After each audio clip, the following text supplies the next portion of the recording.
നമസ്കാരം. Happy Valentine's day. വലിയ സന്തോഷമുണ്ട് ഇങ്ങനൊരു വേദിയിൽ നിൽക്കാൻ സാധിച്ചതിൽ. അതുപോലെ തന്നെ നമുക്ക് ഏറ്റവും പ്രിയപ്പെട്ട വിജയേട്ടൻ്റെ ഈ ഫംഗ്ഷനിലേക്ക്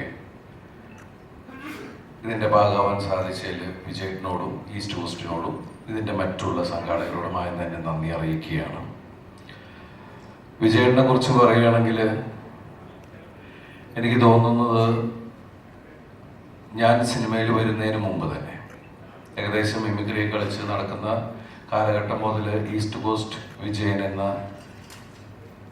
വലിയൊരു പ്രസ്ഥാനത്തെയാണ് ഞാൻ കണ്ടിട്ടുണ്ട്.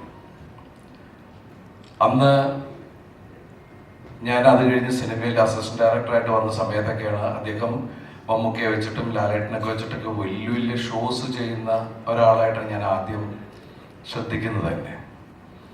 ഏറ്റവും കൂടുതൽ വിദേശ രാജ്യത്ത് ഇന്നിപ്പോൾ എല്ലാ സ്ഥലത്തും GCCയിൽ എല്ലായിടത്തും പല ആൾക്കാരും ഷോ ചെയ്യുന്നുണ്ട്. അന്ന് അങ്ങനെ ഇവിടുന്ന് താരങ്ങളെ കൊണ്ടുപോയിട്ട് ഷോ ചെയ്യാൻ കഴിവുള്ള കെൽപ്പുള്ള അന്നത്തെ ആദ്യത്തെ ഒരാള് എന്നുള്ള ആ പദവി വിജയേട്ടന് മാത്രമാണ്.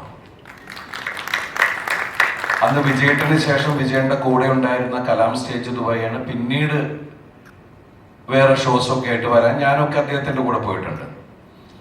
ഞാൻ വിജയേട്ടൻ്റെ കൂടെ ഷോസിനൊന്നും പോയിട്ടില്ല. പക്ഷെ എന്താണെന്നറിയില്ല, എന്തോ ഒരു ആത്മബന്ധം ഞങ്ങൾ തമ്മിൽ ഉണ്ടായിട്ടുണ്ട്. അദ്ദേഹം എന്നെ വെച്ചൊരു സിനിമ നിർമ്മിച്ച ആളാണ്. നിങ്ങൾക്ക് എല്ലാവർക്കും അറിയാം, മൈ ബോസ് എന്ന് പറഞ്ഞ സിനിമ. എനിക്ക് വലിയൊരു വിജയം തന്ന ഒരു സിനിമ ആണ് ഈസ്റ്റ് കോസ്റ്റിൻ്റെ മൈ ബോസ്.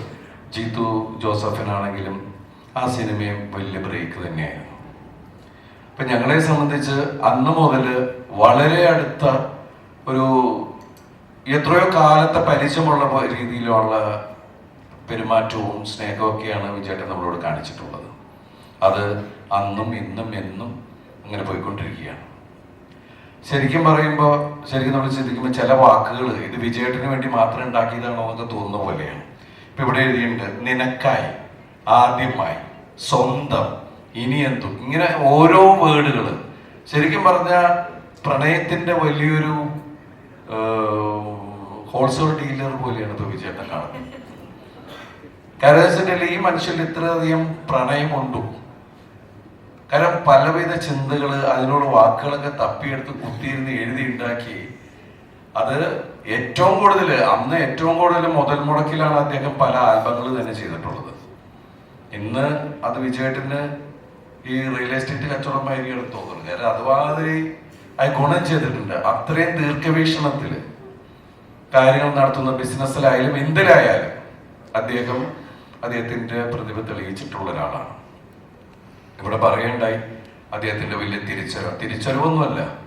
അദ്ദേഹം ഓരോ ദിവസവും ഓരോ പുതിയ കാര്യങ്ങൾ ചെയ്തുകൊണ്ടിരിക്കുകയാണ്. പ്രണയത്തിന്റെ ഏതൊക്കെ ഡൈവേർഷൻ, ഏതൊക്കെ തലത്തിൽ ചിന്തിക്കാം, ഏതൊക്കെ രീതിയിൽ പ്രണയം എന്ന് പറയുന്ന ആ വലിയൊരു പ്രക്രിയ അല്ലെങ്കിൽ വലിയൊരു ഫീൽ, അത് നമ്മൾക്ക് അദ്ദേഹത്തിന്റെ പാട്ടുകളിൽ നിന്നൊക്കെ കിട്ടിയിട്ടുള്ളതാണ്. അതുകൊണ്ടാണ് ഈ പാട്ടുകൾ അത്രയും ഹിറ്റായിട്ടുള്ളത്. ഈ പ്രണയം എന്ന് പറയുന്നത് മനുഷ്യന് മരിച്ചു കഴിഞ്ഞാൽ പിന്നെ മനുഷ്യനല്ല എന്നുള്ളതാണ്. അതിന് പ്രായമില്ല. അപ്പൊ നമ്മൾ പ്രണയിച്ചുകൊണ്ടേയിരിക്കുക. ഇവിടെ വന്നിരിക്കുന്ന എല്ലാവർക്കും ഐശ്വര്യത്തിന്റെ നന്മയുടെ നല്ല നാളുകൾ നേരുന്നു. എല്ലാവരിലും പ്രണയമുണ്ടാവട്ടെ. പ്രണയം എന്ന് പറയുന്നത് എന്തിനോടും ആവാം. മനുഷ്യനോട് മാത്രമല്ല പ്രണയിക്കുക. അത് പലർക്കും പല രീതിയിലാണ്. അപ്പൊ എല്ലാവരിലും ആ പ്രണയം നഷ്ടപ്പെടാതെ സ്നേഹബന്ധത്തിന്റെ നല്ലൊരു നാളുകൾ ആശംസിക്കുന്നു. നമുക്കെല്ലാവർക്കും ഈ ഫംഗ്ഷൻ ഗംഭീരമായിട്ട് ആസ്വദിക്കാം. കാരണം മൈ ബോസ് റിലീസിന് മുമ്പ് തന്നെ അത്രയധികം ഓരോ ഫംഗ്ഷനും വലിയ ഉത്സവമാക്കി മാറ്റിയ ആളാണ് വിജയേട്ടൻ. അപ്പൊ അതുകൊണ്ട് ഞാൻ ഇവിടെ വന്നിരിക്കുമ്പോൾ തന്നെ അറിയാം, ഇവിടെ ഡാൻസ് തുടങ്ങുമ്പോൾ തന്നെ അറിയാം ഇന്ന് വലിയൊരു കലാപരിപാടികൾ വിജയേട്ടൻ പ്ലാൻ ചെയ്തിട്ടുണ്ടാവും. അപ്പൊ അതുപോലെ അത് നമുക്ക് ഗംഭീരമായിട്ട് ആസ്വദിക്കാം. വീണ്ടും വലിയ ചരിത്രമാവട്ടെ. എല്ലാവർക്കും നന്ദി. Thank you so much.